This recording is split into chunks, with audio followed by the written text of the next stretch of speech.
Hmm.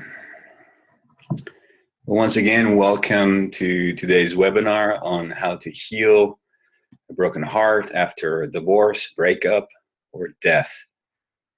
This is part of the Academy for Applied Heart Intelligence continued education series, and my idea is just to continue to build this community of learners, of people who are like you, wanting to really live a more heart-directed life, want to follow the path of your heart, and want to ultimately learn how to use your heart as a guiding system towards not only the loving relationships that you want to have, but also towards creating a life that is in greater alignment with your life purpose. Think of your heart at that space where you can access the wisdom of your soul. My name is Gabriel Gonsalves, and in case you're new to my work, I am a transformational coach that specializes in the area of heart intelligence. I'm actually quite crazy and quite passionate about anything that has to do with the heart. I'm also a writer, an artist, and I like to think of myself as an explorer of the path of the heart. That's why I pretty much sign every email with the words "your guide," because I see myself as a guide, someone who's really ventured deeply into the depth of my own heart. And it is because I know the depth of my heart quite well and have gone quite deep that I can then take people to that same space.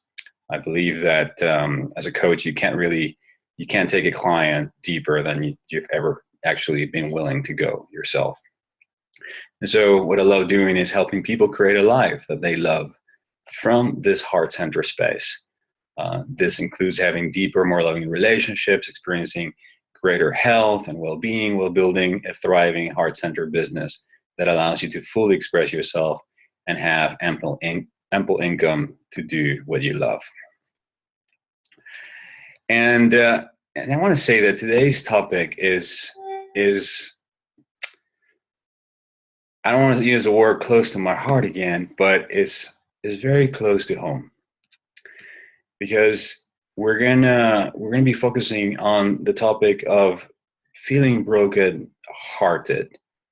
And I myself have gone through a major heartbreak since May of this year, when my beloved sister passed away. So I'm just kind of now re-emerging after having suffered a very deep loss, emotional loss in my life, and the physical loss. And so I'm showing up here today, ready to talk about this. And don't be surprised if I get emotional or something somewhere along the journey, I find myself sharing a little bit more about my own experience dealing with my own broken heart as I process my sister's death.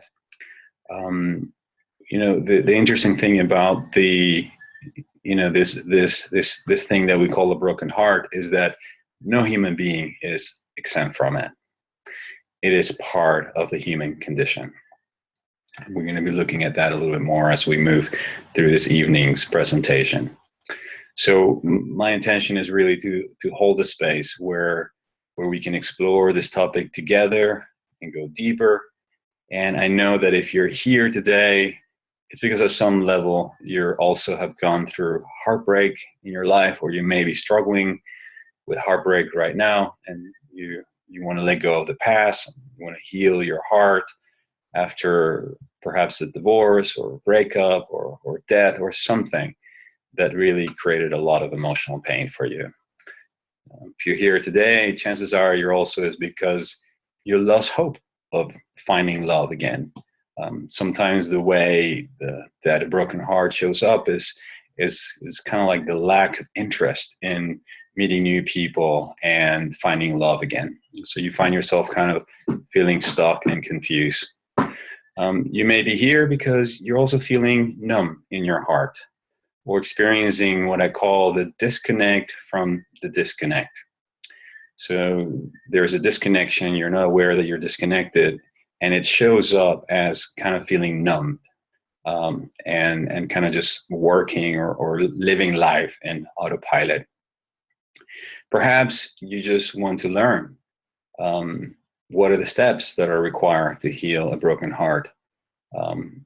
But if you're here, I really want to encourage you to really open up to welcome new ideas, to new ways of interpreting this thing that we call a broken heart, and that you walk out of here feeling a renewed sense of enthusiasm for life, for love, and for being human. Because again, as I just said, having a broken heart is ultimately part of the human condition.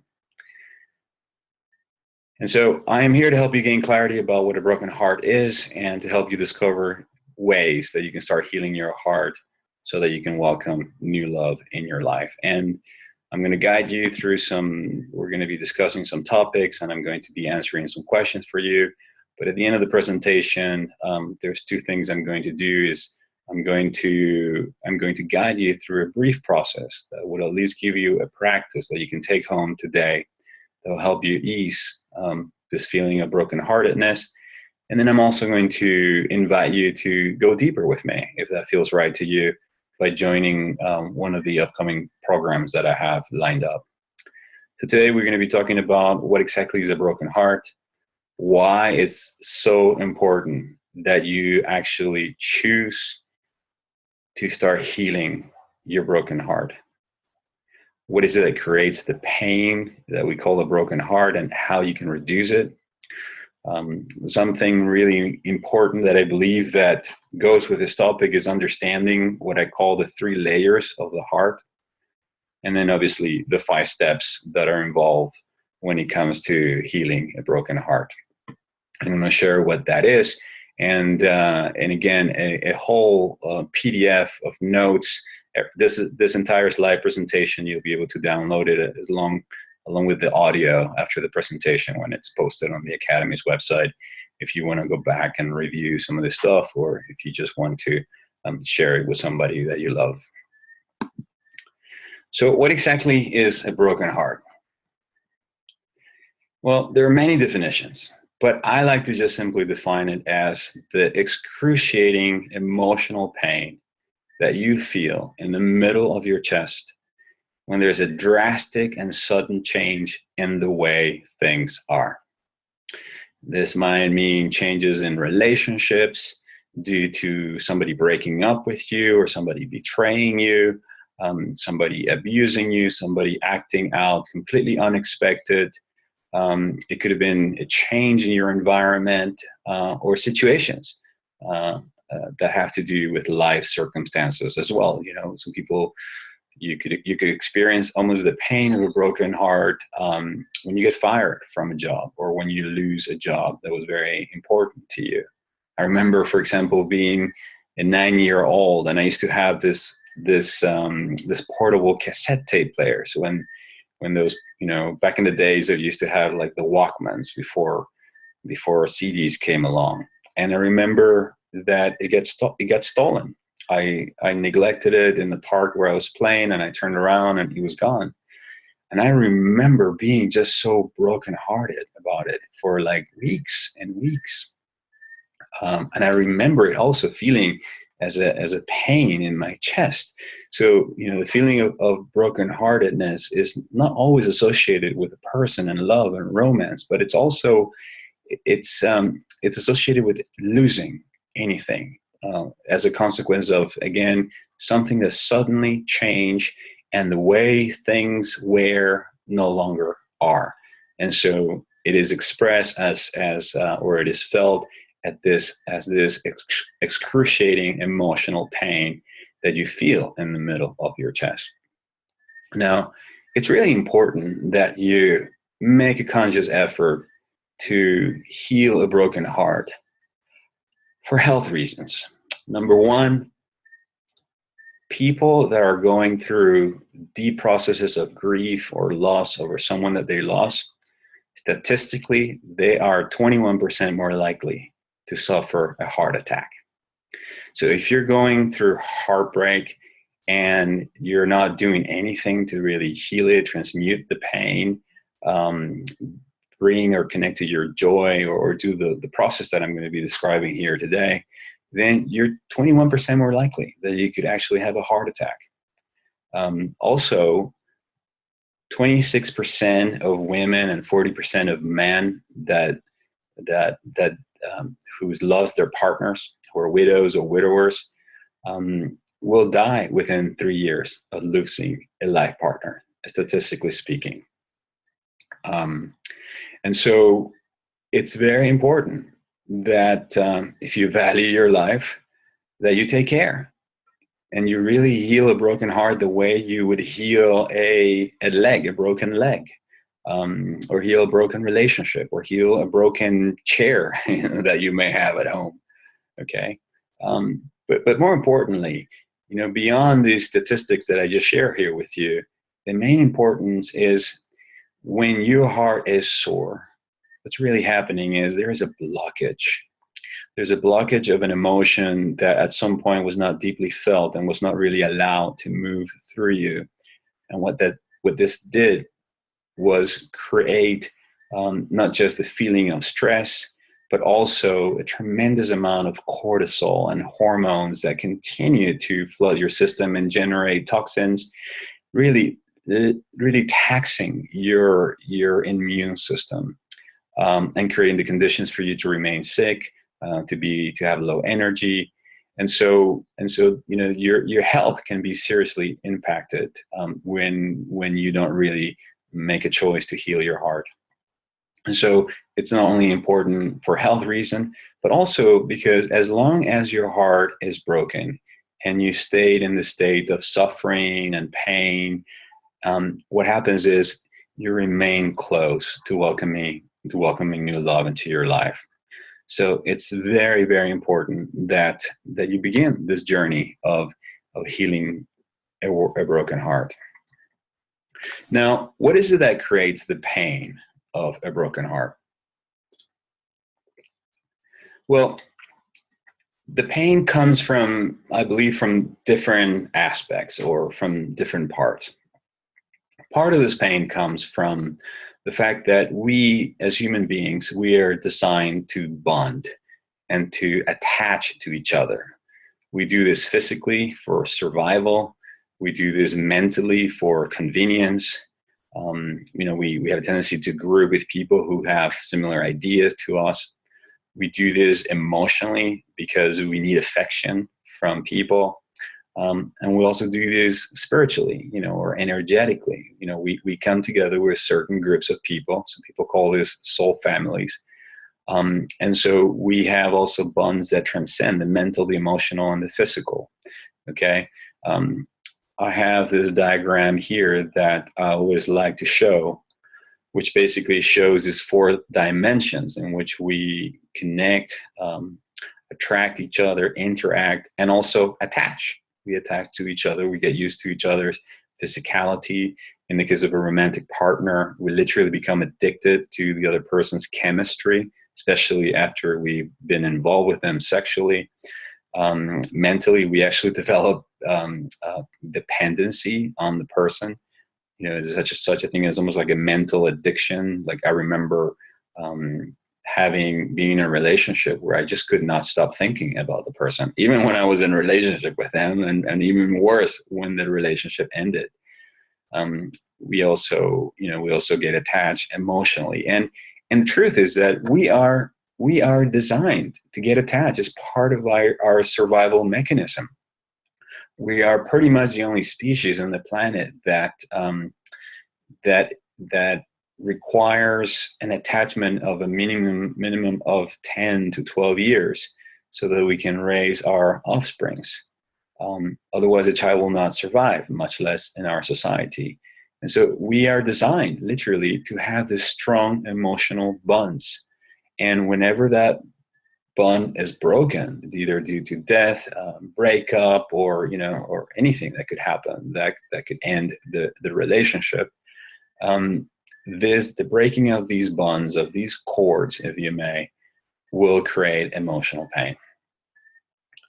And one of the things that for me, it took me a long time to understand that emotional pain is just a natural part of life. especially when there's a shift in any relationship. And that the problem is never pain, but it's avoiding the pain or resisting, suppressing, or even bypassing or intellectualizing the pain. That's what ultimately creates the pain and prolongs it. And what I mean by that is that when I feel pain about whatever it is, but I keep telling myself the reason why I keep feeling this pain, and I just simply basically bypass the pain because I'm now telling the story about my suffering. What I'm doing is because my focus is on the pain, because my focus is on the suffering, I perpetuate it just by giving it energy. So it's one of the ways in which this pain sort of begins to take a life of its own. And then not only that, but what ends up happening to a lot of us is we end up becoming so identified with this pain and addicted to this pain that just like an addict, we don't know how to function without this pain. We don't know what it's like not to have this pain because this pain has now began to define us. Okay. So it is the resistance sometimes to feeling the pain what creates the pain, our unwillingness to really let go and allow the natural flow of life to return. It's also our inability to let go, especially of those fantasies, dreams, and stories about the future, especially when we have been conditioned by society that has taken this idea of romantic idealism and pretty much has sold us a very simplified and very unhealthy version of it, where basically we look at the other person as some kind of a princess or prince that's going to rescue us and save us and then return our joy back to us and so forth, okay? Without taking into consideration that this prince or this princess is actually another imperfect human being, just like you are, who have the same emotional wounds and so forth. And so sometimes the majority of us are not even in an actual relationship with the other person. We're in relationship more with a fantasy that we have been playing out in our minds, trying to make the other person fit or live that fantasy. And so sometimes it is our inability to let go of that fantasy that we call our relationship, that actually perpetuates the pain. Sometimes what perpetuates and creates this pain is just the need to be right, to just the feeling pride about a situation and not taking responsibility. You're so addicted, or you so want to be right, that again, this is a form of avoiding the emotion. I'd rather be right than feel the pain of my broken heart. Because at some level, you have a psyche or an unconscious mind that believes that if you really gave yourself permission to feel that pain, the pain will literally kill you. And so it's much easier to just simply be in your head and make the other person wrong and not feel the feelings. Basically because the majority of us have never really been taught how to really be with our feelings and to embrace our feelings fully. Okay, so more reasons why this pain is created. Well, with the loss of the ending of a relationship, there's normally also a loss of identity. You were the other one. You were the other half. You were the partner. You somehow had some kind of a status. It could have been money that you lost. But something may have happened that in terms of status, career, or a social level, that comes with the loss of the relationship. Sometimes what creates this pain is that we become deeply attached to a particular person, and also about how things should be. In this course I'm teaching right now on the path to soulmate love, we talk about how we have a tendency to project all of our unrealized, unfulfilled fantasies and childhood wounds of things, how we would have liked things to have been. And we project all of this desire, all this longing into a person. And every time we do that, we literally stop having the relationship with that person, and now we're really having a relationship, almost like with the fantasy I was mentioning earlier. So sometimes, like in my coaching practice, I see this almost daily. People that will say, "But no, he's my soulmate. He's my soulmate. He's my soulmate, and he's rejecting me, and he broke up with me, and a medium told me that he's my soulmate, and everything's going to work out." And so what they're doing is they rather hold to this attachment to this fantasy rather than feel the pain and ultimately embrace what's the reality, that this person does not love them, does not want to be with them. It's not really their soulmate. A soulmate is somebody that joins you, becomes a mate of the soul, and joins you on this journey. So this person, just the fact that they're not interested in being with you at that moment, they're just not your soulmate. That doesn't mean that in the future they may not want to. They may not want. They may want to choose to, or they may want to be with you. But at this moment, they're not. You can't call them a mate because they're not. At this moment, they're not. And we talk in the scores also about how the person really has to earn the title of a soulmate. So we project, we have a tendency, and trust me, I've done my fair share. If I had gotten a t-shirt every time I had made in my life somebody my soulmate, and then treating them as such, and then expected them to be that, oh my God, I think I would have like a closet full of t-shirts that would have that title. So this pain is created from this attachment, the status that we lose, the identity. A part of ourselves leaves when this relationship also comes to an end or the person dies. But one of the things that happens also is that at a biochemical level, what creates this pain is that your body is pumping all this cortisol. It's the stress hormone, okay, together with adrenaline. Okay, which in turn, what it does, it narrows your arteries, creating inflammation. Okay, one of the things, there's a lot of, our scientists are telling us about foods that create inflammation, but I find it really interesting that very few people talk about emotions that create inflammations. In fact, something that is really fascinating is that you could eat foods that normally cause inflammation, but if you manage your emotions, that food will have absolutely create no inflammation at all in you. It's because so much is driven by the emotions and obviously by what you hold in consciousness. And so, what scientists have discovered, people who have died from for broken heart, there's a condition called broken heart syndrome. What that does is they find, when they cut the person open, is they find this very enlarged heart muscles. And one of the reasons for that is because the heart is really working over time to keep the body in balance. That's really what it's doing. And when we speak about the three layers of the heart, you can understand that a little bit better. Okay, so the ultimate and the hidden truth about this thing that we call a broken heart is that we are designed by nature to experience emotional pain.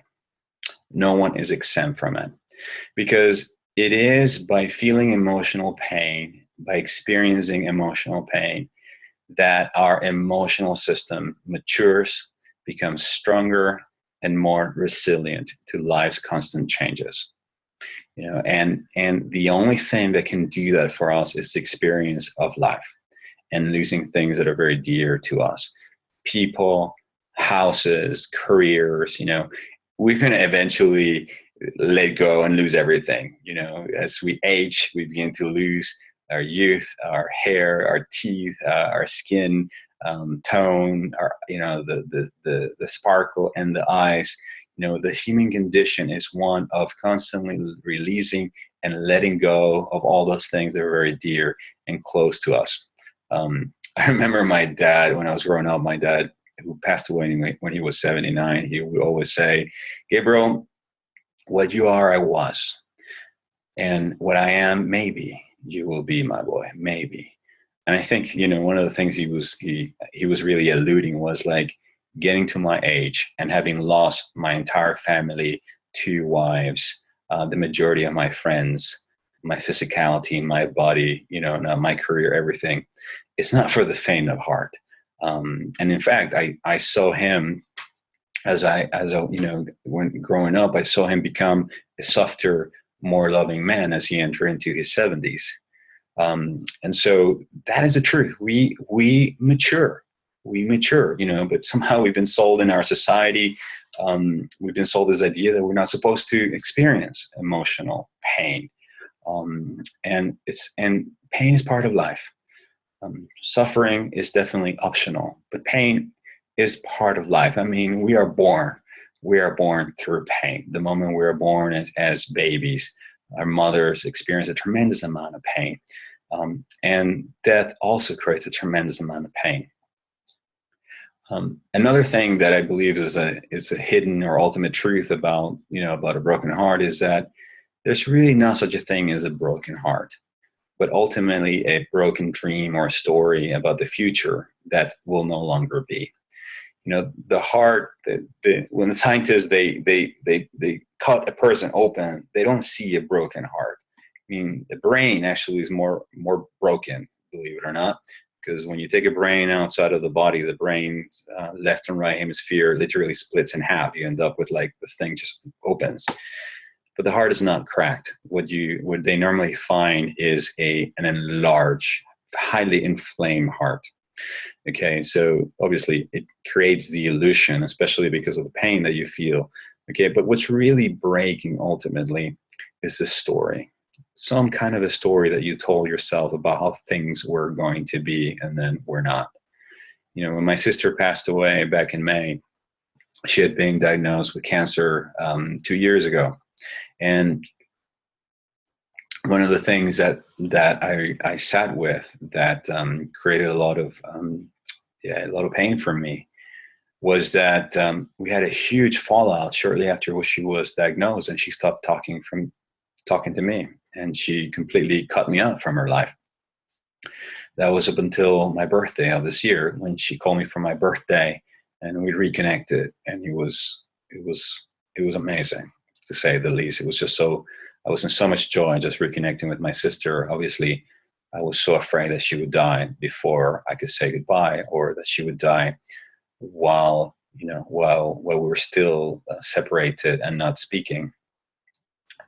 Anyway, we made up peace. We apologized, and then I felt deeply connected to her. And then I told her, I'm going to go visit you. I want to go spend time with you. And in my mind, I just knew that I was going to help her heal. And I began to tell myself this story. I'm going to help her heal, and everything's going to be okay. And I'm going to teach her all the work I'm doing around the heart. And, I just started living this fantasy that literally it's like it excited me. And then one day out of the blue, she just called me out to tell me that she decided to give up, and then that she was calling to say goodbye. And then the next day, I got a message saying that she had passed away. And so at that moment, all these fantasies, all these stories that I told myself about what was going to happen in September, I was going to go visit her. At that moment, it's that whole dream just shattered. That shattered. So what the truth is, as I was watching this dream shattered, I did not feel a broken heart. What I actually felt was I was in shock. I was numb at that moment. But I could literally see the story I had weaved at that moment. The story came completely crumbling down. So ultimately, there's not really a broken heart. What breaks is the dream about the story that I told myself, that you told yourself, about what the future was going to be like, what we were going to be doing together, what our relationship was going to be like, what I was going to do, what I was going to feel. Yeah. So, ultimately a heart, what appears to be a broken heart is really a heart that is cracking open. Think of it this way, as energetically. And it has to crack right open so that more love can be revealed. And so that ultimately what I call the secrets of the heart can be revealed. And this idea of the secrets of the heart, is actually as old as the Chinese Taoists that believe that your heart held the secret of your soul and your destiny and your life purpose. And there's a wonderful quote by Khalil Gibran where he actually alludes to this, and he talks about this duality, or this polarity that human love will always, always, always come with. And I'm just going to read the quote. It says, "For even as love crowns you, so shall he crucify you. Even as he is for your growth, so is he for your pruning. Even as he ascends to your height and caresses your tenderest branches that quiver in the sun, so shall he descend to your roots and shake them in the clinging to the earth. All these things shall love do unto you, so that you may know the secrets of your heart, and in that knowledge become a fragment of life's heart." It's a beautiful, poetic way to just kind of say some of the things I just shared with you in my own words. You can't have the highest expression of love and beauty without pain associated with it. Love itself will bring you to the highest, but then also will bring you down to the lowest. And it all has to do with this idea of human love, that is part of being on this earth. It's ultimately how we grow.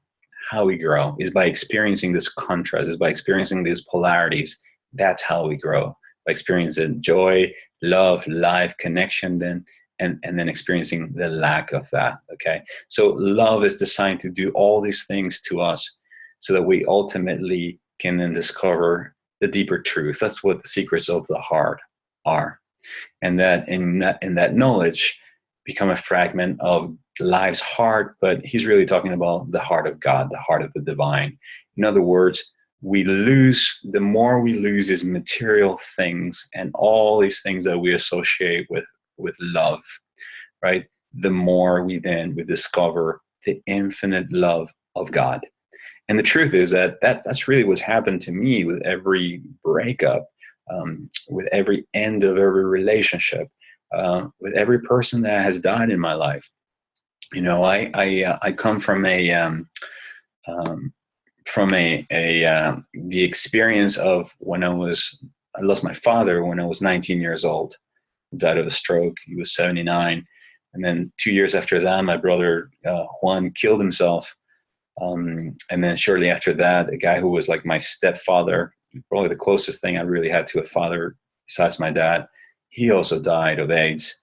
A girlfriend of mine, Gisela, she died of lupus. By the time I was 26, I had lost 5 very close, cherished, dear people to my heart, which actually it sent me into a place of not really wanting to love people, because the truth is, it's and this, by the way, this is very, very common. I see this in my coaching practice a lot. There comes a time when you experience so much pain over the loss of people that are so close to you that it's almost like, when people have puppies or dogs and then the dog dies, you hear people say all the time, "Oh, I'm never going to get another dog." So much pain. And it was a little bit like that. I went through a period where I was like, I don't want to let anybody close. I don't want to get close to anybody. I don't want to get attached to anybody, because losing someone so close to me is so painful. Okay, I wish someone had explained to me what I'm about to explain to you right now, which is an idea that came as as part of my research as a coach in this area of heart intelligence, but also from my own observation of my own connection with my own heart and my own process of heart awakening. And it's this idea that our hearts have essentially 3 layers. Okay, and you can think of these layers as, first, the heart has what I call a superficial heart, or a superficial layer. And this is the what I would refer to or call the layer where you experience where you experience the feelings of your thinking. In other words, what you're really seeing here, what you're experiencing, is every time you have a negative thought, you experience negative feelings. Every time you experience happy thoughts, then you experience happy feelings. So what you're doing is it's your mind, it's your creative mind based on your expectations, based on your attachments, based on what you're holding in mind at any given time. That's what creating the feelings. If you're walking down the street and you see a rope, but you think it's a snake, immediately you go into panic. If you're in love with somebody and then you don't hear from them for 3 days, and so you start thinking, oh my God, maybe they don't like me, I must have done something wrong. Then all these thinking that I must have done something wrong begins to generate feelings of anxiety. So these are emotions that are being generated as a result of your thinking. Sure, this thinking could be, unconscious, it could be based on past trauma, but nonetheless, it is your thinking that is creating these feelings, okay? And I believe that what ultimately creates what we traditionally call a heart attack from an emotional perspective is exactly that. It's almost like, it's really funny because I was having a conversation with a cardiologist one day, and I was telling him that people should not call a heart attack. They should call it a mind attack, because a true heart attack from an emotional perspective, it's your mind attacking your heart. In other words, your mind creating all these scenarios about everything that could be going wrong in your life, and then generating all this cortisol, generating all of these adrenaline. Your heart then has to work super hard to keep your body balanced and alive and in harmony and maintain homeostasis. And so that's what basically ends up cracking the heart, basically, and it gives up. Okay, so it's almost like it's an attack of the mind, the crazy monkey mind. So there's this superficial layer, and again, I call this the superficial heart, or the outer layer of the heart. Then you have a second layer, which is the layer that I refer to as the heart wall. This is the same heart wall that Dr. Bradley Nielsen refers to in his book, The Emotion Code. And it literally is what you experience when you feel very disconnected from your emotions, and you feel a feeling of feeling numb and blocked and disconnected. So what this is, it's a layer of electromagnetic energy that has built around the wall, and it has been built by your unconscious mind in order to protect you. Because there's a part of you that loves you so much, that has been a witness throughout pretty much all your life, that believes that if you were to take on another hit, that if you go through another breakup, that if you go through another loss, you're just not going to survive it. That's how much this part of you loves you, that it basically says, no, I have to create a protection layer around Gabriel's heart, because Gabriel's had so many people lose that he's lost throughout his life. So this is going to protect him. Obviously the problem with this layer is that it doesn't really allow other people's love in, and it also doesn't allow me to really truly open my heart to another person, to welcome them or to give them my love. This layer is also made up of all of those emotions that you have not given yourself permission to feel for years and years and years. And this can go all the way back to your childhood. But this layer is there. It's a reality. It can actually be measured using kinesiology, muscle body testing. Okay, you can literally ask if that layer is there, and your body's natural wisdom will reply, yes, it's here. And so again, what this does is it's a safety mechanism to keep you from feeling the pain, and it's designed by nature, by the unconscious mind, by our psyche, and I would even say that it includes, not only because emotions are electromagnetic energy, what you're finding in this layer of protection around the heart is that there's also the protection that you learn from your family. So in there, it's also all the pain that men and women in your family have not given themselves permission to feel for generations. So you're carrying that because you carry that as an imprint, as an electromagnetic pattern within you. You know, we learn how to connect emotionally with our partners by actually watching and experiencing how our primary caretakers, our parents, connected with each other.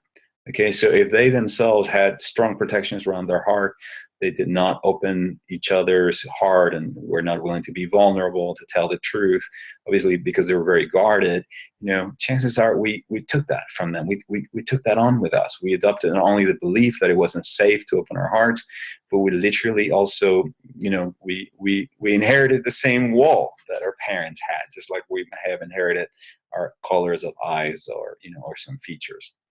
So we carry this.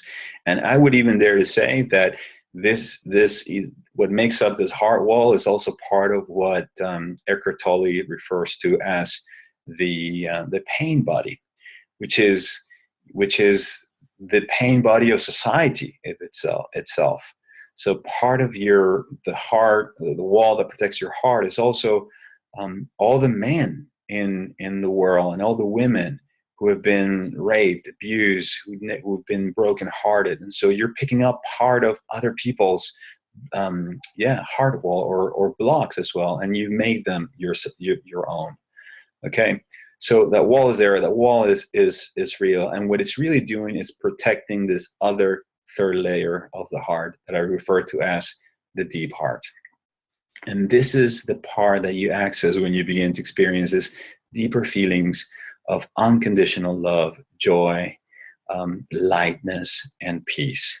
This is really, I believe, this is where you begin to then align with the wisdom or intelligence of your soul, of God, or the universe. This is where you begin to experience, that lightness of being that our ancestral traditions speak about. I believe also this is the part that we access our Christ consciousness, or the same consciousness that was in the Christ, or the Atman presence, or the Buddha nature, whatever you want to call it. But this is where we access the divine. This is the only part of ourselves, within ourselves, where we can access what we normally call unconditional love and joy. And so, you know, what happens is we are designed by nature. You know, our hearts are like a ticking bomb in so many ways. To have this wall around their heart is not sustainable, and it's also not in harmony with the whole, with the totality. If you look at nature, nature works on a system of cooperation and nurturing. Nature is constantly nurturing itself, and so to have this wall around us is not a natural thing. It emerges as a natural defense mechanism. And so think of it as there's a part of you that knows that this wall is not sustainable, it's not natural. And so all these events in your life happen so that you can then basically break down the wall. So you can crack that wall, so that then the light that is within you of that unconditional love of God or the divine or whatever can now start coming out. And this is why I say that, and obviously you can probably relate to what I'm about to say, is that with every heartbreak, with every loss, I grow closer to my connection with God. I grow closer to my life purpose. Certainly after experiencing the loss of my sister, it's like I've had a deepening of my connection with my life purpose and the work that I'm here to do as a coach. And so normally you'll notice that with every loss, once you've really had a chance to process it, to experience, to allow it, what begins to happen is a renewed sense of connection with life, with the greater aspect of life, with the reason why you're here, and that loss needed to happen so that you can awaken or discover this what I call, or what Khalil Gibran calls, the secret of your heart. The secret of your heart is really in there. Okay, it's within your heart, literally, in this thing that I call the sacred heart, or the deep heart. So how do we reduce the pain? now that we kind of understand, a little bit more about what a heartbreak is from this different perspectives, how do you reduce the pain? Well, the truth is that pain, emotional pain, is designed just like a wave out in the ocean to have a beginning, a middle, and an end. You see the ocean is quite calm, and then suddenly this energy, which comes from the wind, of course, comes from the tides, the electromagnetism of different bodies on the earth. It begins to create this pressure and this current, and then suddenly this energy begins to move through the water and creates a wave. But as this wave rises, travels, then lands, and then dissipates, and pain as basically made up of electromagnetic energy that it's traveling. It's literally the word emotion. E means out in Latin, motion means movement. So literally it's energy in motion. It's a movement of this electromagnetic energy, right? That if you allow it to flow like a wave normally flows freely through the ocean, it would literally dissipate. A wave is transmuted the moment it crashes, okay? So the mechanism of reducing pain means that you have to feel it so that you can relieve it, that you have to feel it so that you can heal it, so that you have to feel it so that you can surrender it. Just like the wave has to crash and follow its course, and then it dissipates, it's surrender, and then it joins the water, okay? Because as you feel it, then is when you transmute it. You have no idea how many people I have met who go to somebody to get some healing done, and they expect a healer to transmute the pain. And my experience is that when you have not really dealt with the cause of that pain, it's almost like you keep putting a little Band-Aid. The person actually believes that they transmuted the emotion, but it's only the thought, or they have the illusion that they have, but the emotion's still trapped in their body. It still has not really been allowed to be deeply felt. The only way to really reduce the pain is by feeling it. It's almost like it's so simple. It's so, it's so simple, but the majority of us will do anything to avoid the pain. Just like we seek in our lives, we buy things because there's something that we believe that we will feel, right? When we have this relationship, when we buy this car, when we get this job, when we have $1 million in the bank, there's always some kind of an emotional payoff. There's something that we want to feel. When it comes to pain, it's completely the opposite. There's something that we don't want to feel. And then again, as I just said, the majority of us have grown in a society that has taught us to not feel pain, to run away from the pain. Okay, so let's look now at what are the steps then to begin this process of healing, to heal your broken heart, so that obviously you can then move into a greater place of love and access this deeper heart that I've been mentioning here when I spoke about the 3 layers of the heart. If you're watching this live presentation, there's a picture of a lion on top of a rock. And he's appears to be fast asleep, but what he really is doing is he's grieving. The reason I chose to show this picture right now is because when I was a kid, I must have been about 5 or 6. My first visit to the zoo in Venezuela, the Caricuao Zoo. I had never seen a lion, only on television, and I remember that. I was very excited. I was like, I could not stop about how I'm going to see the lion. And then when we finally had our field trip and we went to the zoo to see the lion was laying down in the corner of his cage, motionless. He did not move. He was just almost like dead. Was not eating, not drinking water, nothing. But he didn't just look like he was sleeping. He looked like he was sick. And so I remember, we kids asked the zookeeper, what's wrong with the lion, and then the zookeeper told us that the lion was mourning, was grieving because it had lost its mate. So the lion's mate, the lioness, had died. And so the zookeeper basically told us, lions have feelings, and when they lose a partner, a companion, they literally just sleep and sleep and sleep, and they don't want to eat, and they're lethargic. And it's no different than a human. The emotional system has received a shock. And so, the wonderful thing about animals is that, they don't have the capacity to reason like we do. And so they don't make up a story. What they do is they just simply allow themselves to have the emotion. They don't want to eat, they don't eat. They're down, they're down. Obviously, I don't know what really goes on in the mind of a lion, but we certainly, don't see them trying to escape the pain. They actually quite the opposite. They embrace it. It's almost like they give themselves permission to really feel the heartbreak, feel the pain.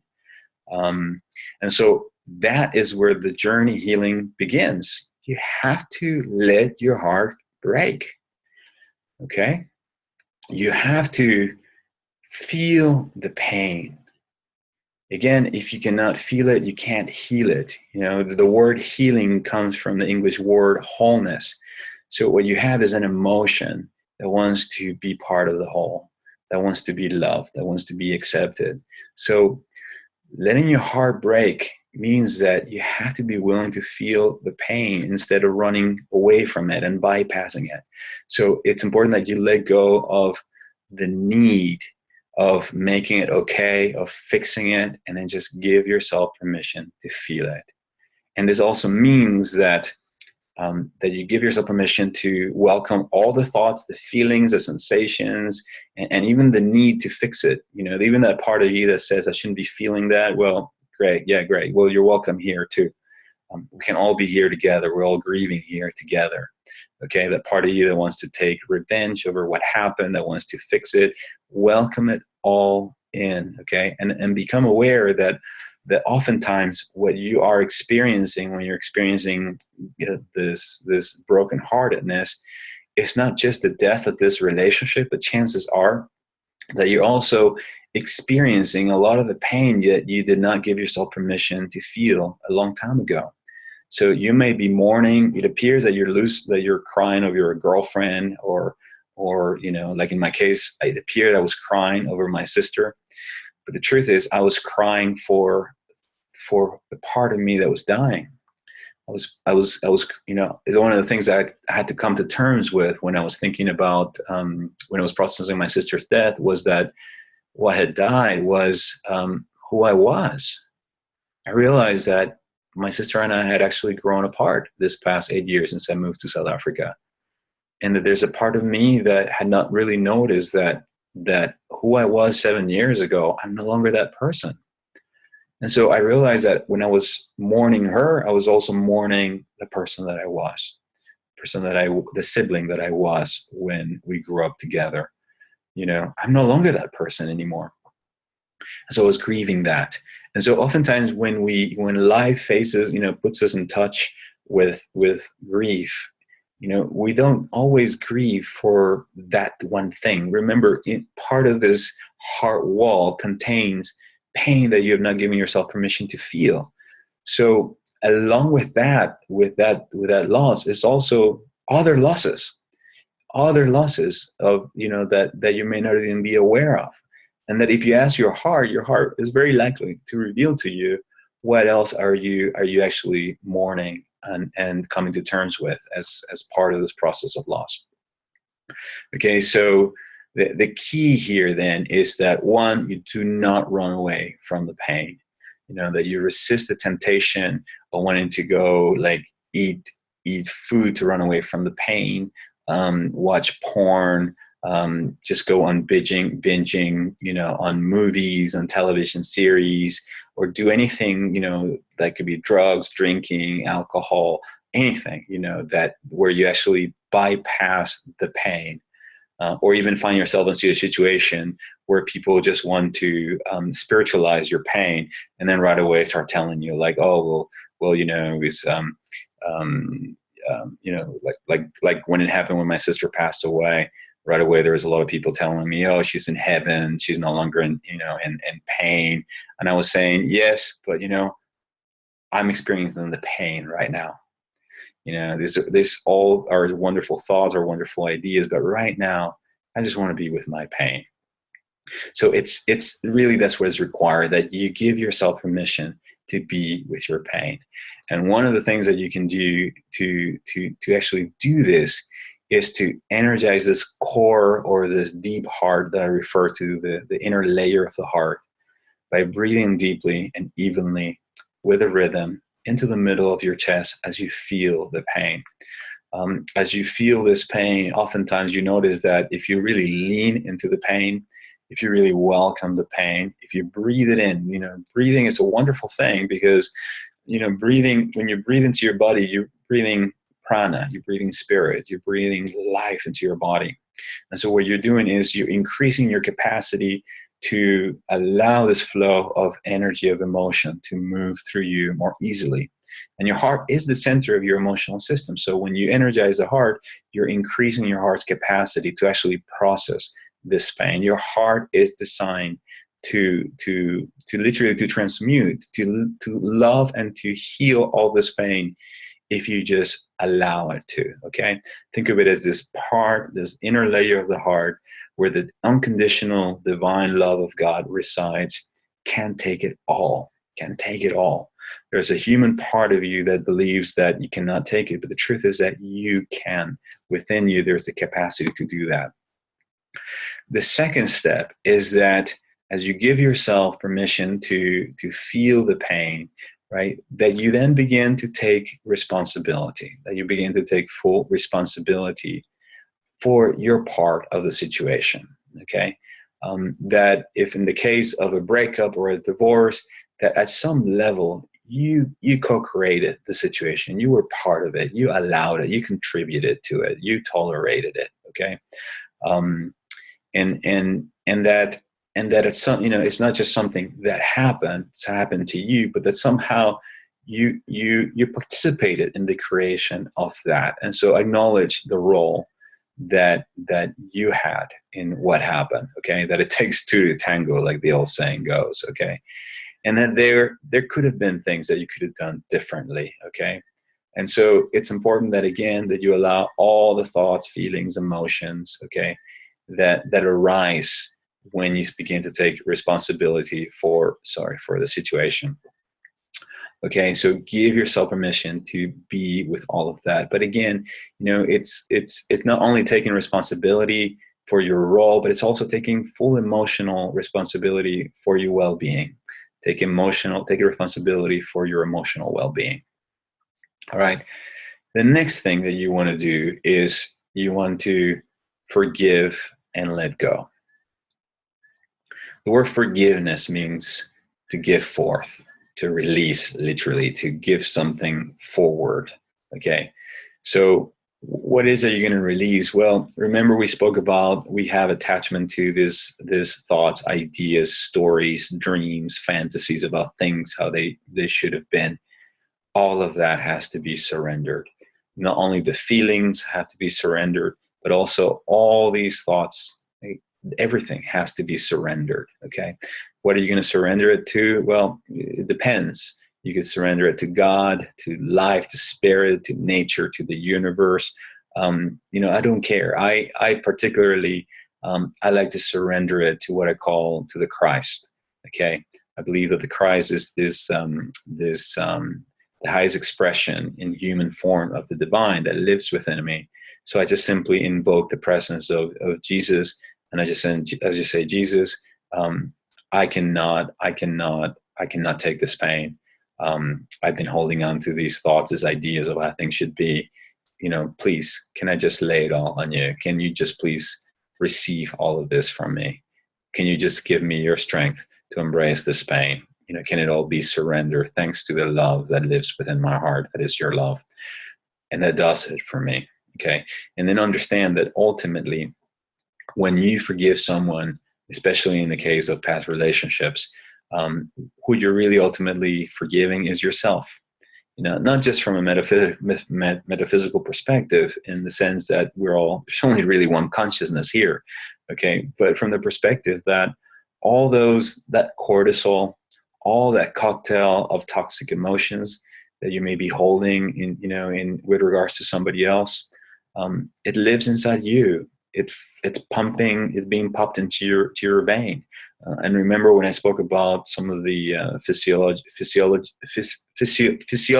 I struggle with that word, of a broken heart. Well, you're experiencing all of that in your body. So sometimes feeling resentments towards others, it's almost like taking rat poison and expecting the other person to die. It's really you, because all these emotions are living within you. So you owe it to yourself to forgive them, even if they don't deserve it, just because it's ultimately you who's being affected by all these emotions, okay? And you also want to be careful that you don't forgive prematurely.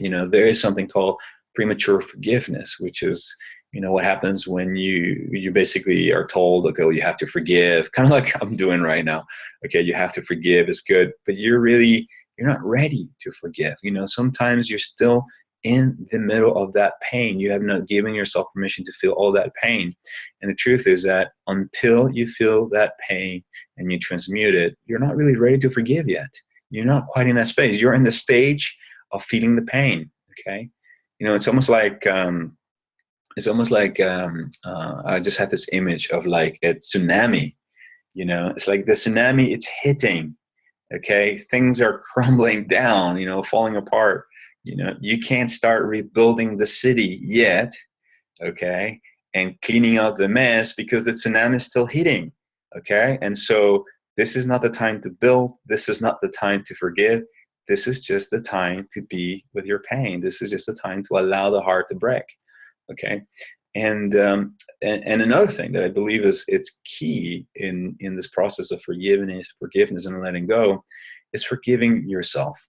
Forgiving yourself, especially as you begin to feel all these feelings of guilt and shame about what you could have done differently, how things, how you could have spent more time with them, you could have reacted a different way, all of that if you think about it, it's probably the most narcissistic thing you can do for yourself.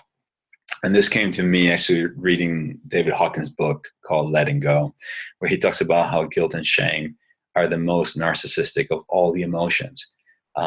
Because when I'm experiencing guilt and shame, what is my conversation and my internal dialogue all about? Isn't it, oh, I could have done this, I should have done this, I could have done this, I should have done this, if I was just more loving, if I had treated them differently, if I had made up with her before, and if you notice what all these sentences have in common is I, if I should have, I could have. It's all about me. And that's why guilt and shame, he's so right when he says that is one of the most narcissistic of all emotions, because they're all about you. They're all about me. It takes very little consideration what the other person wanted, what they longed for, what they decided, what I call their sovereignty is, And so in my case, as I was processing my sister's death, I went through a period for an entire week where I was just in total guilt and shame. And it was when I heard Dr. David Hawkins talk about this, when that I realized, oh my God, I had really been just saying, poor me, I could have, I should have, I would have, instead of really put my focus on my sister, what she wanted, what she did. She called me the day before she died. And so at that moment, what I did was, I began to just feel appreciation that as far as she was concerned, she did what she had to. That sure, I could have done many different, things differently.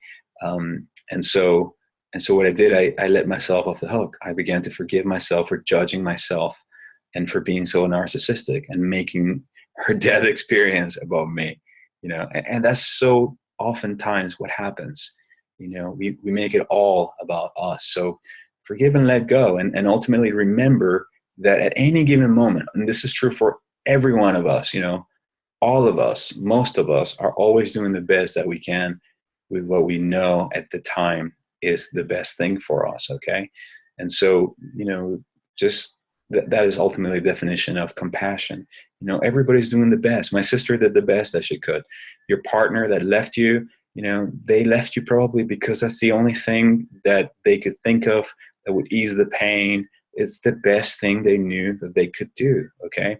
At any given moment, based on the information that we have, we're all doing the best that we can to manage our pain, to run away from our pain, and so it's understanding that this is just part of the human condition.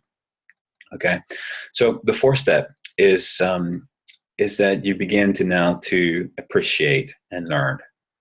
Okay. Once you now move through the process of forgiveness, letting go and releasing the judgments, and move into a place where you begin to move away from the shame, the fear, the anger, and all of that, even the pride, that you move into a place of appreciation.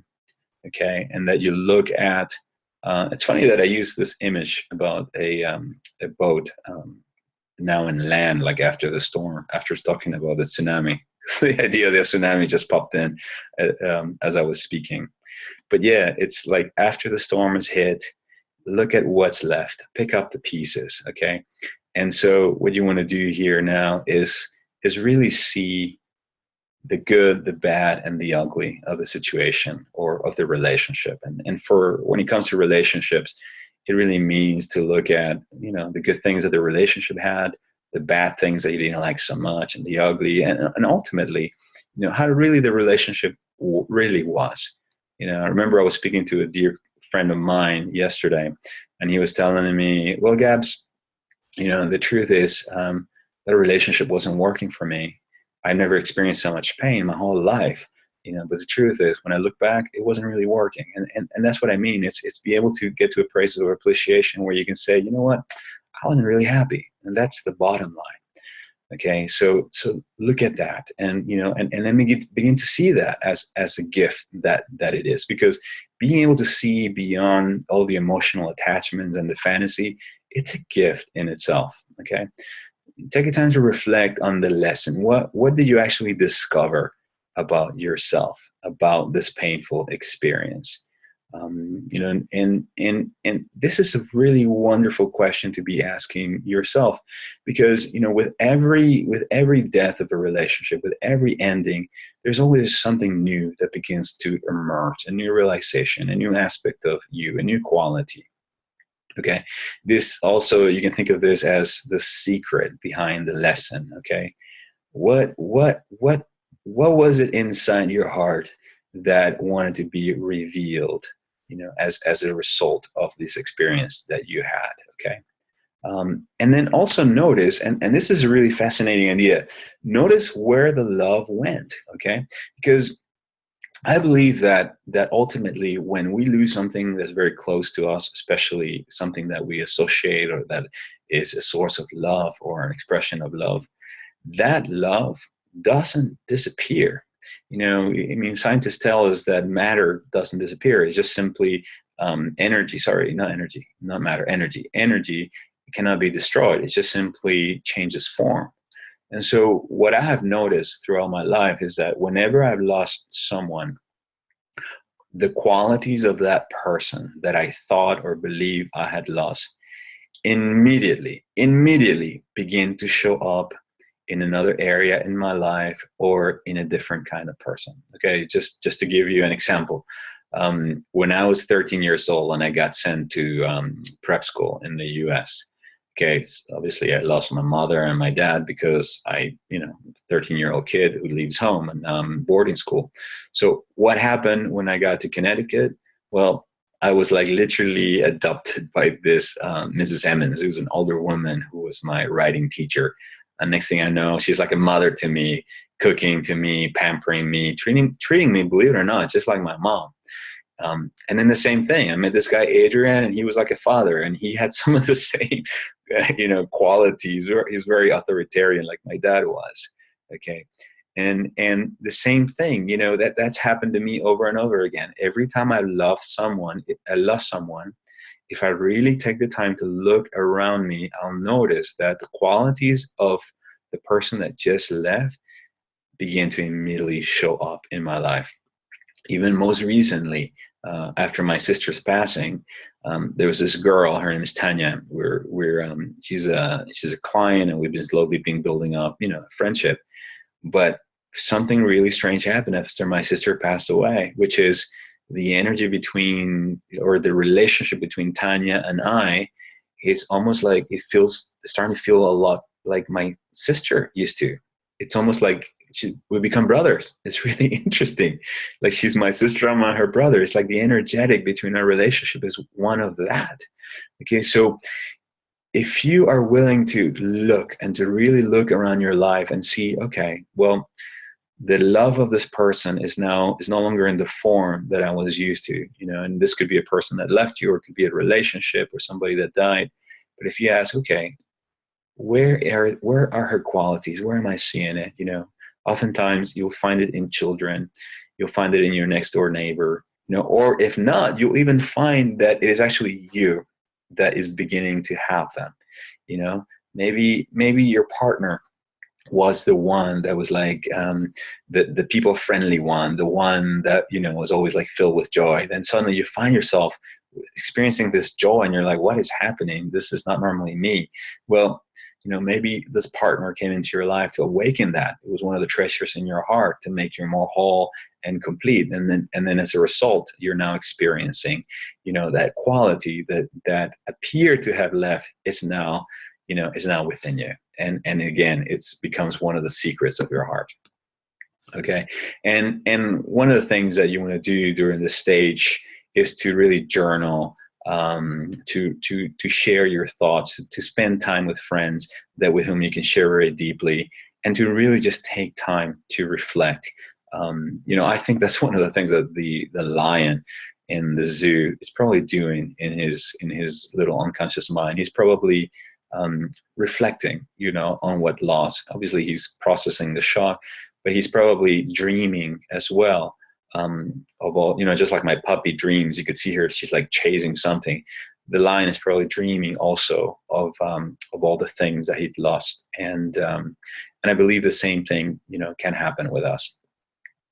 And then finally, the fifth step is that you strive for what I call moments of joy. Okay. As you move through these stages, that you find a place where you can now begin to consciously take time each day to connect with your heart and evoke the feelings of love and appreciation and joy. And again, you can do this by breathing deep into your heart, and we're going to practice that in just a few moments. Okay, and all of this to begin to energize this inner layer of the heart, this deep heart, and out of that will not only come a tremendous amount of healing, but also you will increase your ability to actually become more resilient and process this grieving period, or move through this period of grief and loss at a much quicker pace. Okay, because again, what you're doing is you're increasing your heart's capacity to allow these emotions, to process these emotions, and to restore your health as well. So use this time then to nurture your physical body through your senses, to take a long bath, as many long baths as you want. In fact, for me, that's one of the most powerful things that you can do. Emotions are normally associated with water. Like all the astrological symbols that are water based, those are the most emotional people. And so when you spend time in large bodies of water, taking long showers, long bath, and just being there, that is profoundly healing. You actually transmute a lot of those emotions just by simply being in a large body of water, pampering yourself. And nurture also your heart and your emotional body by spending quality time with friends, especially those people that you feel love and appreciated, those people that will allow you to just be with your pain, that are not going to try to fix you, that are not going to try to make you feel better, that just simply are just going to allow you to be where you are on your grieving process, on your brokenness process. Okay. I remember in the olden days when, well, not my olden days, but much olden days, I guess in the 1930s and 40s, when a person close to you died and you were mourning, you either dressed in black all the time, or you would wear a black band, kind of like the stripes on my shirt. You would wear a black band on your arm. And what that did was it gave the person permission to be with their sadness, to be with their loss, kind of like letting other people know, I'm in pain. And so when people saw that, they were like, oh, okay, you're in pain. I get it. And so they were more sensitive with that person. They were more careful, they were more loving, they were more nurturing, without having to take pity on them. But it was a wonderful way of just simply saying, hey, I don't have to hide my pain. I don't have to hide my brokenness. I want to continue to be part of life. But can you just let me be with my pain? I don't even want to talk about it. I just want to be with my pain. And I think that's a beautiful thing. We kind of lost that. I don't think really do that anymore. Okay. So spend time with people that can love you where you are right now in your journey, especially those people that you feel good just hanging out with and being with, and as you do this, it's also important that you begin to refocus on your life purpose. Inevitably, as your heart wall cracks down, as the light begins to get in, as you begin to bring the focus back on you, you're going to notice that a new relationship will now be born with yourself, with the divine, with your heart, whatever you want to call it. Okay, there's a new sense of something being birthed. Okay, that after this loss, every death is also represents an immediate birth. When you came here to this planet as a baby, for you to have been born here, you must have died somewhere else. So I believe that you were in another plane of existence where people cry because you left. They feel sad so that you could be born here. So equally, as you leave here, there will be a celebration somewhere else. Okay, so as people depart from your life, and as you give yourself permission to mourn and to feel the pain, and to recognize this gift, give yourself permission to also begin to notice what is a new direction that is emerging in your life. It's so common that, it's happened to me. I came to South Africa, and my life was completely transformed right after my mother passed away. It was 8 years ago. Okay, her death sent my life from being a Hollywood producer, living in Los Angeles, addicted to sex and being famous and pleasing people pretty much, to what eventually became my path as a teacher and as a coach. Okay. And so look at what begins to happen then as a consequence of this loss, and again, if your heart is what guides you, by spending time getting to know your heart, being with your pain, what you're also doing, believe it or not, you are deepening your connection with this part of you that is speaking to you every day as a very still, small voice, urging you in a direction. So oftentimes, what's really happening is you are being liberated. Really, you're being liberated by this loss, by this divorce, by this person close to you dying. You're being liberated so that you can now move in the direction that your soul, your heart has been urging you. But for some reason, up until now, you've been either attached or you've had some kind of a karmic condition or an agreement that you had with this person. But now the death has liberated you. So maybe this is the time for you to rethink about what direction you want to follow. And then you also start paying attention to who are the new people that are starting to show up in your life, because as you begin to realign with this new aspect of yourself, and as you begin to be directed from your heart, you're going to notice that immediately new people will start showing up: teachers, mentors, books, courses, possibilities, an invitation to a trip. And before you know, you'll be launched into a whole new experience. And this experience could also include, welcoming new love, somebody that will be your next teacher, so be the next person that will come and maybe even help you go on this journey in a much deeper way, so that you can explore the next dimension of your life. I remember when I was in the middle of deep emotional pain. after my brother Juan killed himself. I remember someone said to me, Gabriel, God never takes anything dear to you away. What he does, he just lightens your load.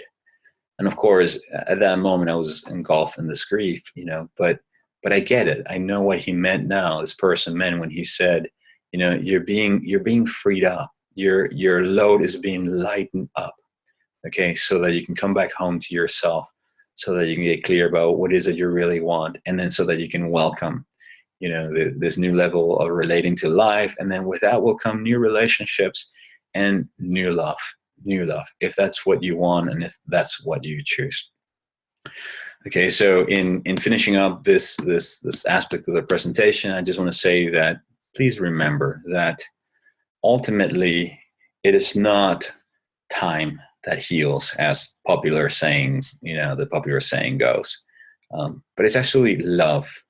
The love that you give and the love that you receive from others, that's what over time heals you. That's really the true healer. So be willing to welcome the pain and the love, okay? Because that's what over time it creates these healing cycles and allows you to go deeper and uncover the secrets of your heart. And remember that being unconditional loving and patient with yourself is really the most loving thing that you can do for yourself, and that is what ultimately heals you. It's not time. What happens is, like, time kind of breaks you down. Time allows you to see that holding on to those memories, that holding on to those attachments doesn't serve you. And so over time, you begin to then basically release it. But all these becomes small acts of love. So why not go ahead and then just simply say, okay, I'm just going to love myself while I'm going through this process. And I'm going to be patient. And I'm going to allow myself to, follow these 5 steps that I just described, and then allow the healing to happen in its own way.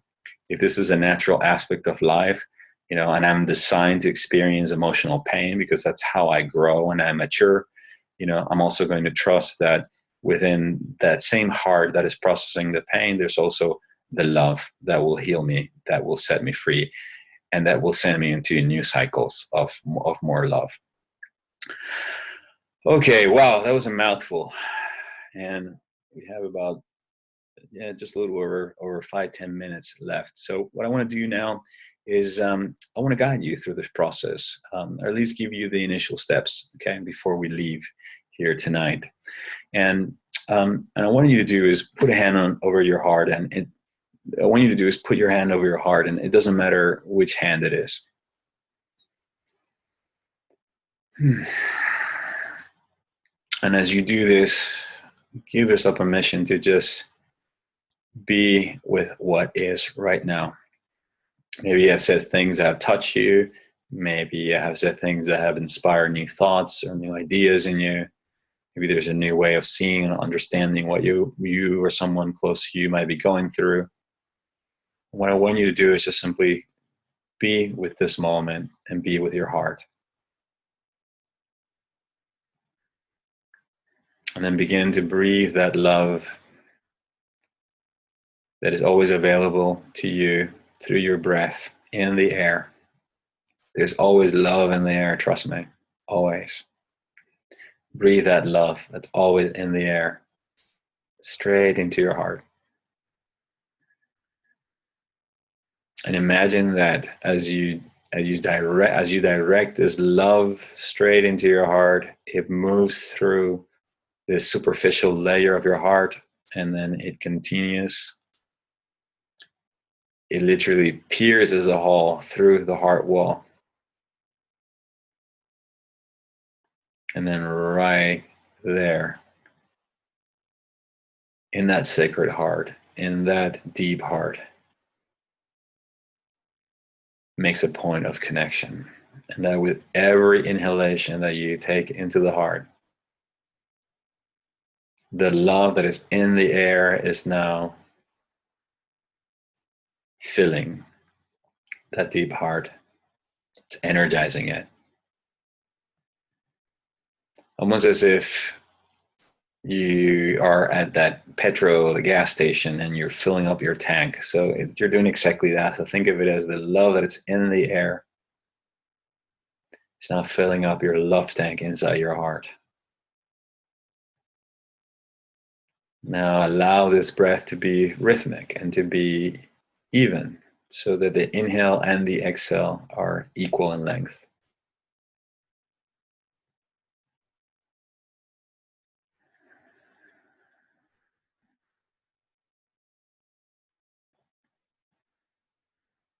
Imagine you can use this wonderful image of a tank, like a petrol gas tank in your car, but this is your love tank that you're now taking a moment to fill.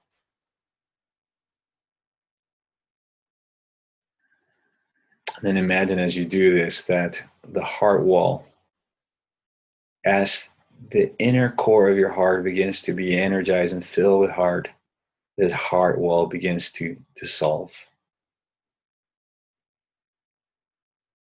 And when you do this, you may experience a slight pressure or even pain in your heart.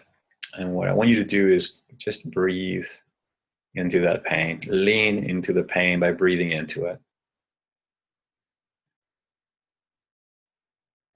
Remembering that it's our resistance to feeling pain what perpetuates the pain, prolongs it. But every time I feel the pain, I allow it deeply. What I'm in essence doing is I am loving the pain. That is part of life. I've been made to believe that it's not okay to feel pain. And now I choose to just simply love the pain, welcome it. And as I feel it, as you feel it, you heal it. It is surrendered. So allow all this pain now of this heart wall, the aspect of yourself that has created a protective wall around your heart.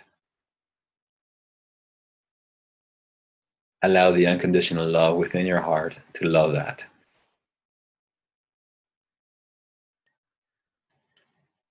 That wall was built to protect you from this aspect of you that loves you so much. So welcome it, and allow this heart wall to dissolve. And then imagine for a moment that this whole wall is now crumbling down and being dissolved. Dissolved like sugar dissolves in water. It's just dissolving into the core of the heart. And then when this happens,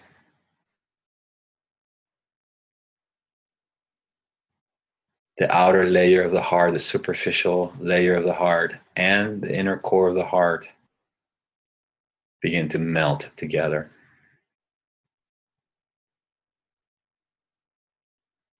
And when this happens, there's no longer any division within your heart. All there is just an open heart, filled with love, your heart and your mind united as one. Your mind no longer heavying or taxing the heart, but every thought of your mind is coming from a place of love and appreciation for this moment, for this experience.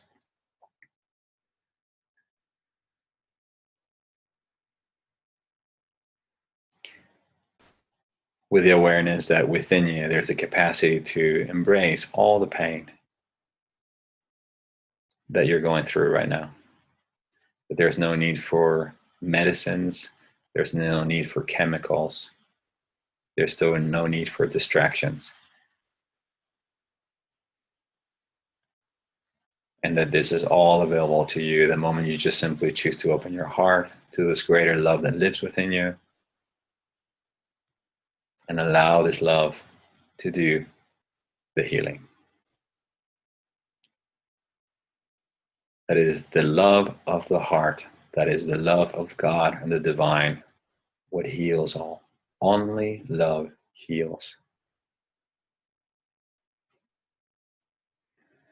So take a deep inhale into the heart.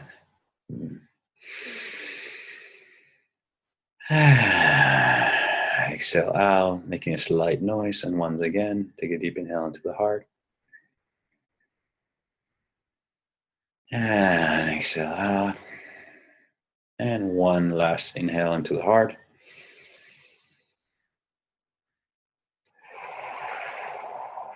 And exhale. And remember that this practice is always available to you, especially whenever you start feeling emotional pain, whenever you start feeling heaviness in your heart, or whenever you start feeling like something is just it feels blocked within your heart. All right, so as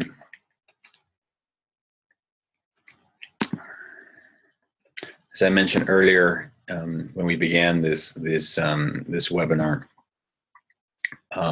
those of you who are on the journey of healing, who are interested in creating or attracting a what I call a soulmate level relationship. Okay, I want to let you know that I have a wonderful course now available at the Academy called The Path to Soulmate Love: How to Attract and Create a Relationship the Heart-Centered Way, where over a period of 4 modules, or through the structure of 4 modules, we go much deeper in this work of healing the heart, healing the mind, letting go of the past, so that you can attract the love that you want, welcome love, and welcome new love into your life, so that you can create an amazing relationship and ultimately begin to really enjoy the type of relationship that makes your heart sing, and I like to say, in your spirit soar. That's what really makes it a soulmate level relationship. Okay, so if you're interested in learning more about that, you can go to this link called appliedheartintelligence.com/soulmate love, and you'll be taken there. When I post the webinar at the Academy, there'll also be a link of that link. The same link will be there. And so if this is something that appeals to you, that your heart speaks to you, and it feels like it might be the right step for you, then I'd love to have you join us on the course and benefit from the journey that I'll be guiding you through these 4 modules. Okay, so this is the end of our webinar. I realized I didn't leave any time for Q&A. So what I'm going to do is, because I realize it's already been, it's now exactly, we're in the 90-minute mark. So what I like to do is,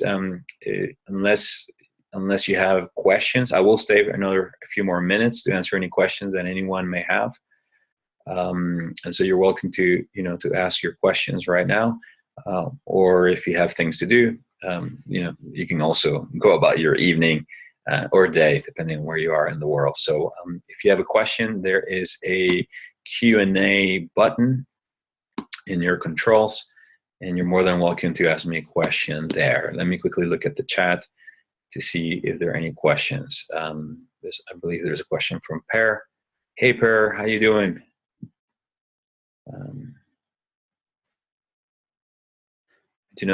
Per says, I do not feel the pain, I feel joy, and like my heart is dancing. Oh, that's beautiful. I can certainly relate to that feeling.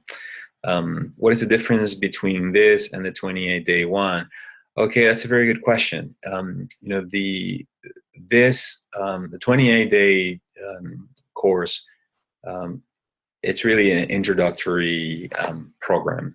It's about an hour of audio work where I take you through basically the 9 steps of this process that I call manifesting soulmate love. You also have a 28-day workbook, but that's it.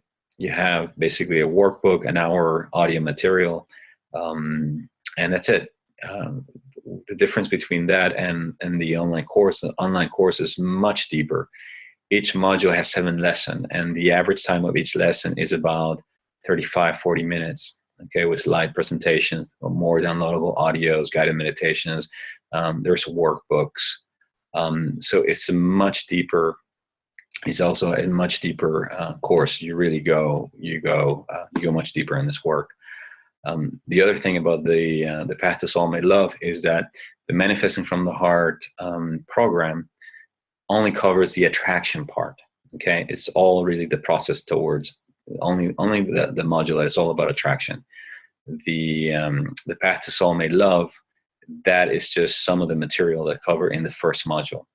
Okay, so the other modules are about welcoming. It's all about dating, how to date for your soulmate, what to do in your first date, how to begin to build that emotional connection, and we know with the other person, how to determine if that person is what I call like soulmate material or not. So, you know, the welcoming module is all about, you know, once you met the person, you know, where do you go from there? Then the next module, which is about the creation module, is all about creating that relationship. So there we look at mistakes people make in making relationships, how to build greater intimacy, how to have great sex. That includes the heart, like a blissful, you know, heartfelt sex, if you want to call it that. You know, and then ultimately the last module is about moving into a place of really enjoying the relationship that you're creating. So we talk about communication, we talk about making agreements, getting the other person's commitment, you know. So the introductory course is exactly that. It kind of gives you a taste of the, you know, the larger path, and it gets you on the journey. But for anyone that wants to take the next step, the Path to Soulmate Love is the course, so that you can go deeper. Okay. I have a question here from Amila. You got to go, but I want to let you know that my girlfriend, for whom I still have strong feeling, asked me for a coffee 2 minutes before this webinar began. 8 months since our last communication and 7 weeks after my current beloved abruptly walked out of my life. So thank you. Thank you, Payne, for teaching me and raising me to a place where such a good woman chooses to say hello again without me prompting her. Yes, Amila. Hopefully you'll catch this on the replay, or maybe we'll get a chance to speak about this at some time. You have no idea how many times when people begin to do healing work around the heart and give themselves permission to feel the pain of the broken heart and begin to forgive and let go, immediately new people, and sometimes people from their past, begin to show up. And, you know, and for me, that's a clear sign that you're moving into a place of love, you know. And so, yeah, so definitely I think it's good that you see this as a sign that there is, that something that energetically you're now becoming a magnet. Okay, that you have shifted as a result of this pain. So definitely, you know, say yes to all these opportunities to connect with old friends, and because you never know. You know, I've seen people who ended relationships 3-4 years ago because of what was, you know, triggers and what was happening, and they're reconnecting with people from the past. And it's almost like people needed to go on a journey together for a while, or attract a different partner that would teach them the lessons that their current partner cannot teach. And now they're reuniting again and reconnecting again, you know, not necessarily romantically, but maybe as deep soul friends. And sometimes that creates a condition for a soulmate level relationship. So, yeah, I'm really excited that this happened. I see it as a good and positive sign. And I know you're working really hard in your healing. Pear, you say, thank you. I've enjoyed being on the 28-day course. We'll start saving for the path. Okay, great. Yes, we'd love to have you there. Okay, any more questions? Does anyone have any questions about any of the material? Anything that I shared during this course, during this webinar? There was something I wanted to say when I was speaking about Amila. What was it?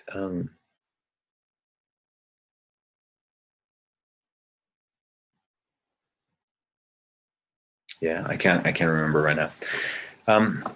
All right, so I hope you've enjoyed today's webinar, and that you're walking out of here with greater clarity about what a broken heart really is. And I think if I had to summarize this whole webinar, an hour and 45 minutes of it, into a very simple sentence, is that a broken heart really is an invitation from life, okay, to experience a deeper kind of love.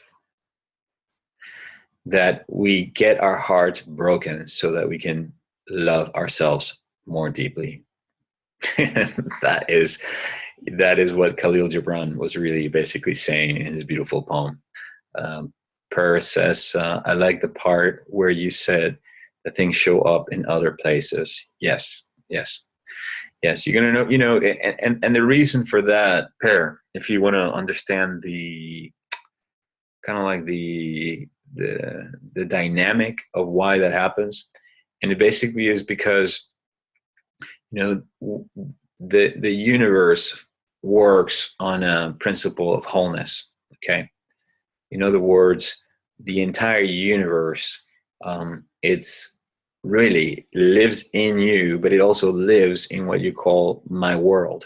Okay, so all the qualities that exist in the universe, and everything, the good, the bad, the ugly, the sublime, everything exists in your life. It's everywhere. If you really look for it, you'll find it.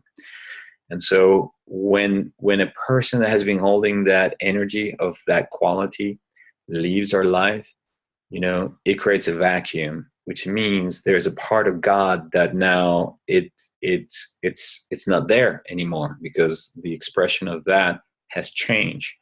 So something immediately has to come in and take its place to maintain the order and the balance and the harmony. Okay. And so immediately, if you really look for it, you're going to notice that the quality that appears to have been lost, it begins to show up immediately, either outside in another person that walks into your life, or you begin to actually begin to express it. I've seen this happen. I talked about several ways in which I've seen this, but one of the most recent ways I became aware of this is, my mom died 8 years ago, and I had been cooking exactly like my mom, and I never done that before. It's like I'm cooking, and it's almost like I almost hear her inside of me telling me how I should cook something. And in those moments I go, oh my God, it's like my mom's qualities are in me. It's like I've become my mom. It's like she now lives in me.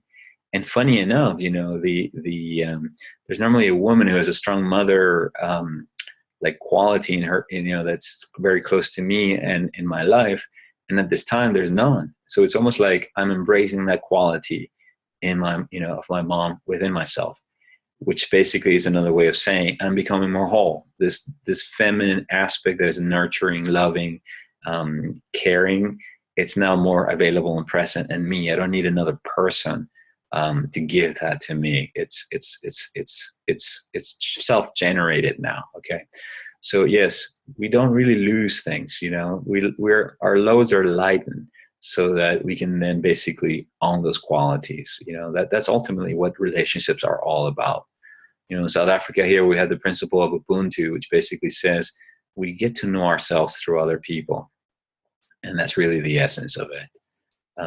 Per says, ever since I started listening to your Files podcast and reading, I've been experiencing that. I feel like I'm getting back to working my true life purpose. Yes, exactly. And for me, what you're describing is what begins to happen when you begin to really, live from the heart, be directed by your heart.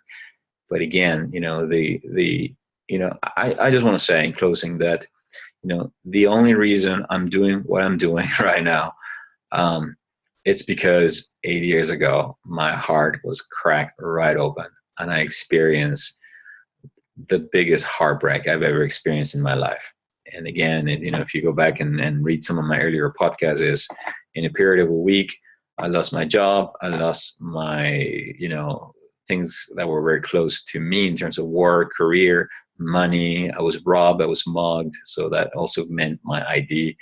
And then in the middle of all of that, I also lost my mother. And it was in the midst of that heartbreak, of that loss, that pain, that grieving. It was at that moment when I woke up to, just like prayer just said, to a greater purpose that was inside of me, that was really waiting for me to come out. And that's what heartbreak is designed to do. It's designed to really get you to look at yourself in the mirror. It's like really life holding its proverbial mirror up to you and saying, hey, it's time to go take a really good look at yourself. Okay. And there's a greater purpose or a greater life waiting for you. But it takes that, it takes that. It's the part involves the, embracing the pain and being willing to surrender it. And don't forget, when you surrender, true spiritual growth is not really about acquiring anything. It really is ultimately about surrendering, because, what you need is already within you. And it's not this isn't just like a fairy tale or a cliche, but what that means is like who you came here to be, the ideas, like all of that's already within you. It's already within you. And so a broken heart, what it does is it points at the aspect of yourself where that treasure, where that purpose, where that direction is. But it's through pain that we discover it. It is through pain. Of course, there will be joy as well. Okay, I'm not saying, but this is a training or a webinar on the pain, the emotional pain that we call heartbreak. It's not a webinar on the joy. Most people don't come to coaching or to healing because they're too joyful. Nobody comes to me saying, I'm worried, I feel joyful all the time. What's wrong with me? Nobody comes with that complaint. Most people come because they're experiencing deep emotional pain. All right, wonderful people. Once again, thank you so much for joining me today, for hanging out with me. Thank you. I think there's 4 of you guys still hanging out here. Thank you, Per. Thank you, Amila. Thank you, Kate. And thanks to everyone else who showed up here tonight that already left. And thanks to anyone who's listening to the replay of this webinar. Okay, I hope you receive great value from it. You're walking away, as I said, with a new practice and some notes, but more importantly, with a new perspective through which you can look at this thing that we call a broken heart and realize that whatever pain that you're experiencing right now in your life is ultimately part of the divine design, so that you can become more you, so that you can become more whole. And that from that place, you can then discover the gifts that you're here to share with the world, or the treasures that live within you. And then from that place, serve God, serve life, serve universe, serve the greater good that ultimately we're all part of. Okay, that's what the access or the connection with the heart ultimately does. Love you very much, and again, I really appreciate you following my work and being part of this community. Okay, I look forward to connecting with you very, very soon. Bye bye for now.